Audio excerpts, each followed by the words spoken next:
Okay, so we're going to do a fit up now with the dual cab 70 series system. Obviously we've got our dump pipe, which is the first part.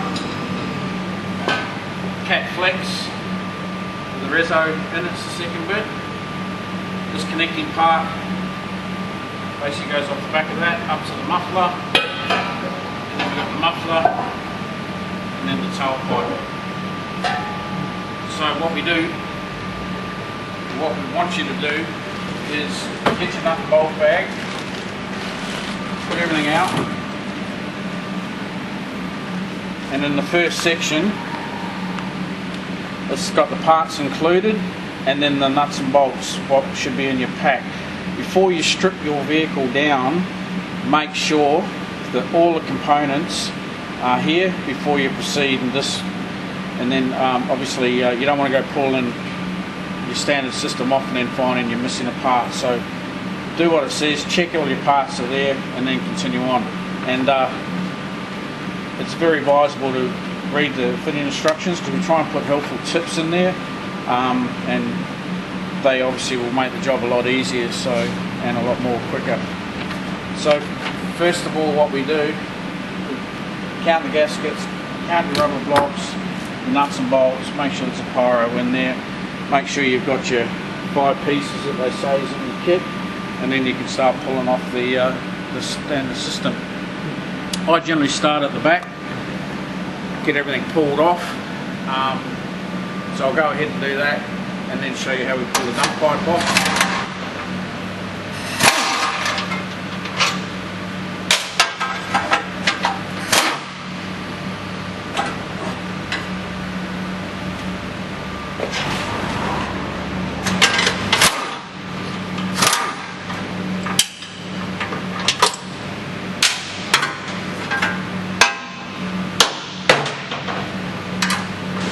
So I've already loosened a lot of the stuff to make it quicker for the demonstration.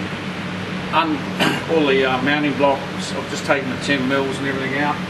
So I'll just go along, and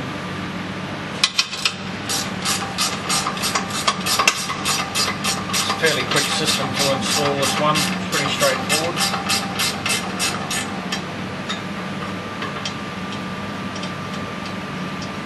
When you do this particular one, you notice there's a piece of weld on the bolt. So obviously you're not going to turn that. So if you're wondering why you can't move it, do that.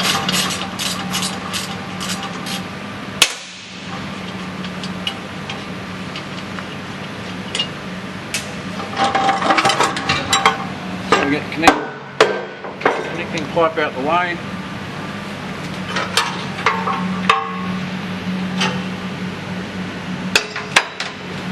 Bracket from the muffler. However, you've got to be careful. So I've got a nice tray on there with mud guards and stuff like that. They're getting it off and getting it out through here. You don't go scratching up their mud guard. So just got to be very careful.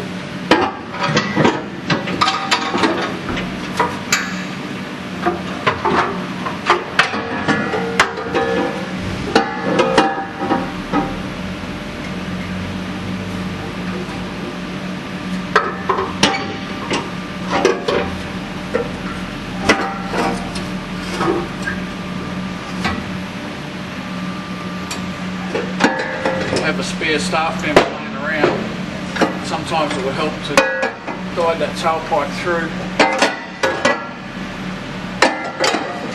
Spin around.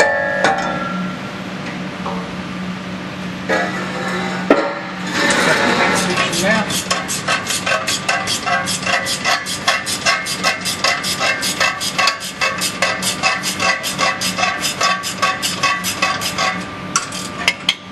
Do it that way.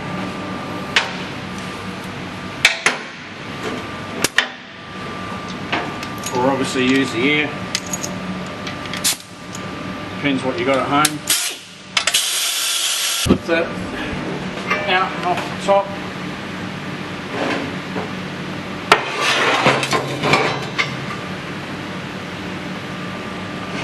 With the cat section, we take the bracket off. It's not required. So we take that off, get it out of the way.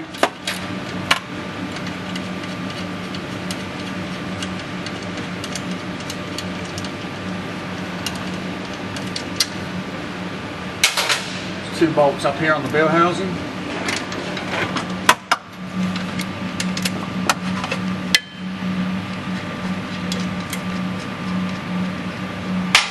Being a new car, obviously nuts and bolts are a lot easier to get off, and I've actually had this system off before, so makes it a lot easier. Just push the corner of that heat shield up there so you don't slice your hands off it, off the sharp edge on it.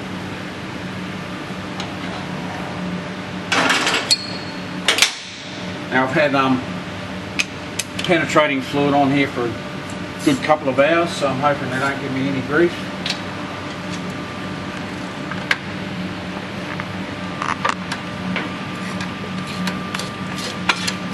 Also, when I had it off before, the last time when I made the system, I actually put some anti-seize on the studs to help the removal that I'm doing now.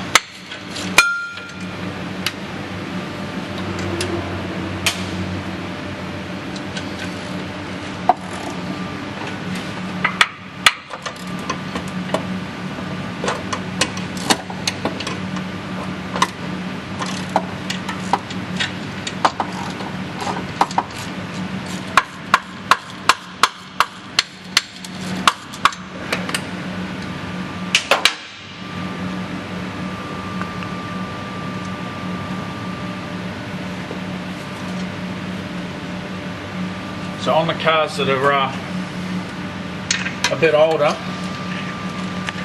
it won't be as easy as this. The most helpful thing you can do for yourself is to have them stone cold, your WD on there for a while.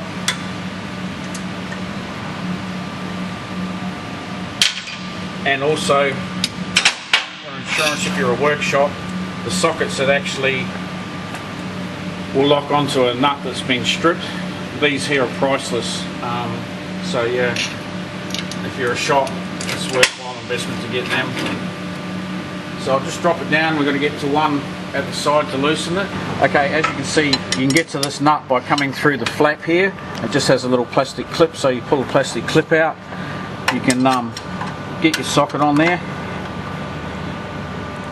So your spanner, ring spanner. And if you can't quite get it with that, I'll just use a bar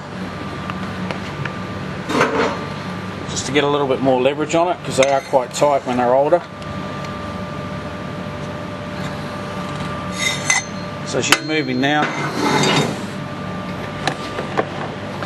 Once this is loose, you can take it off all the way by doing it from here, or you can lift it back up and then just use your long extension and get it off that way. So just getting this inside one off now.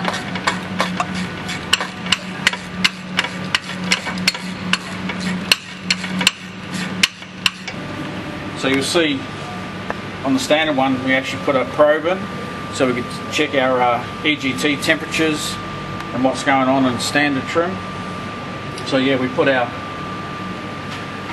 pyro fitting in when we do any R&D and find out where they've been tuned to. We always try and work back to that.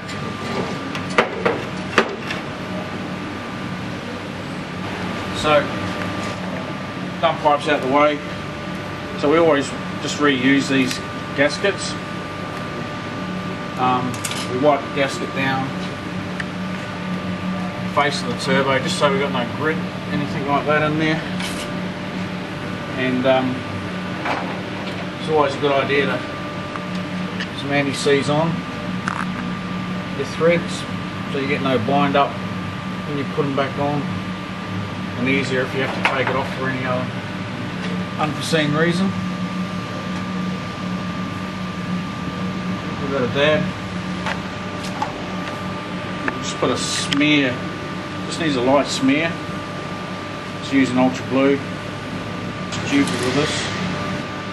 Just want a light smear.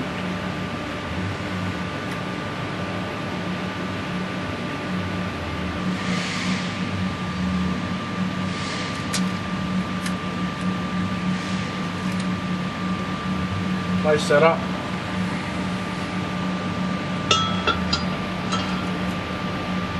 Just a suggestion, if you're not going to put a pyro in or anything like that, you can put the blank off in before you put it up in there. It's a lot easier to put it on actually in the put your fitting in first, and then you got two options. If the nuts come off alright, you can reuse your Toyota ones. We actually give you some spare ones if they don't, so they basically if you destroy them, you've got some more with your dump pipe. I'm just going to use the Toyota ones again.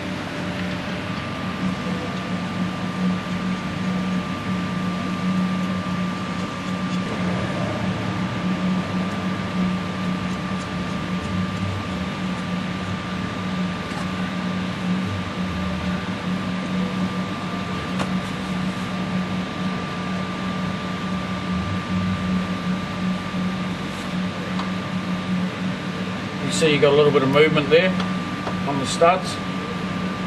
Just pull it towards the bell housing.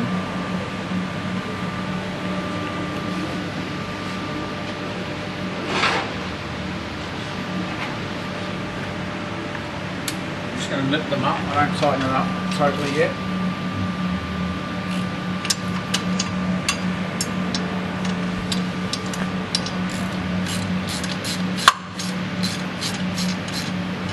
In case I have to move it to get the system to line up.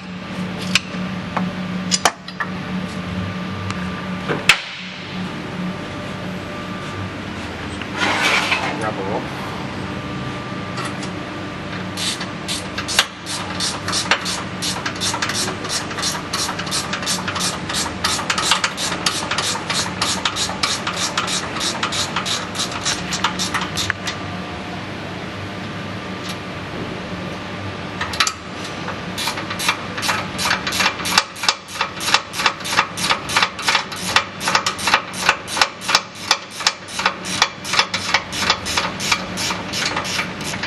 Make sure you get his good side, Chris. Yeah.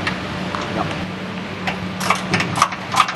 The reason why we're removing the standard rubbers, they actually get pulled out of whack. And if you try using them to put our system together, it makes it a hell of a lot harder. So I'll show you a couple of rubbers and what happens to them when we get them off.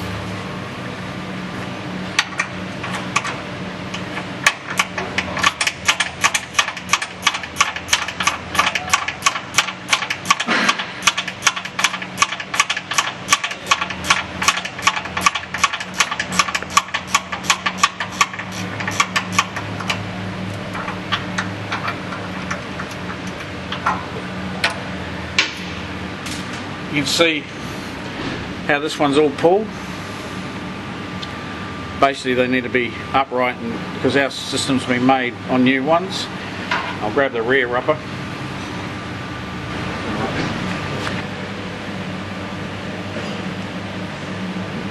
So that's been pulled because the exhaust system moves back and forward. The stainless, it grows, stretches, goes longer, shrinks back. So constant movement actually pulls these rubbers out of whack.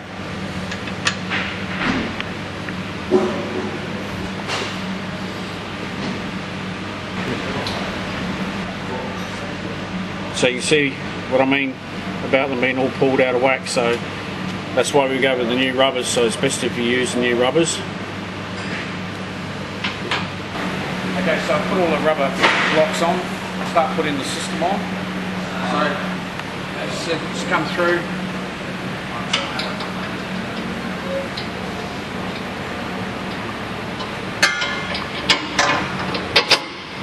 So like there.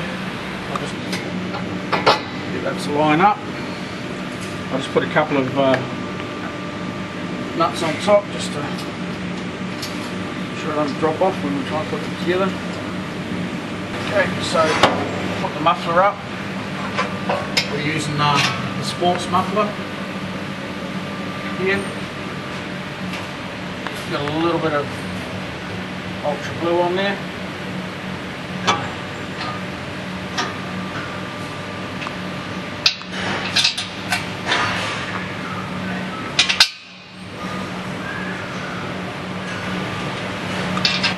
We don't tighten anything up until we got the whole system on. and we start from the front and work backwards. Fit it from back to front, but the best thing to do is just to leave it all loose. Again, we just each gasket just a light smear. Doesn't need a lot. You don't want it oozing out everywhere. Just a light smear.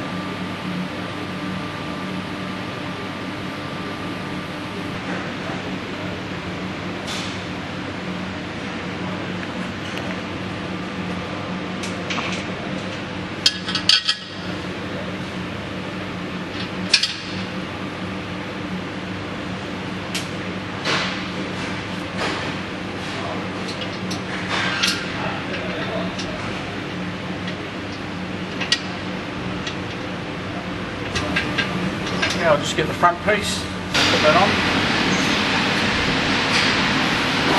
Okay, so we've slip the cat clip section up. Remembering just to put everything on loosely first.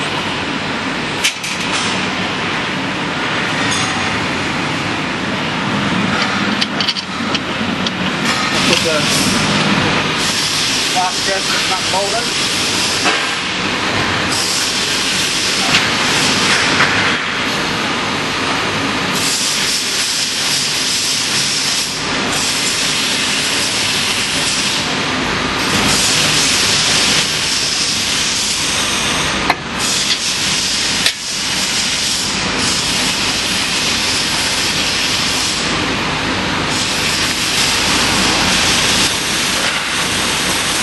What we do now is to start from the front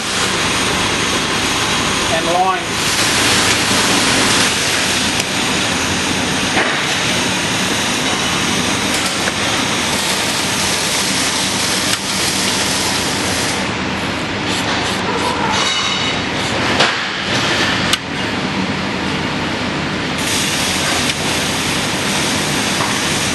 Just go through.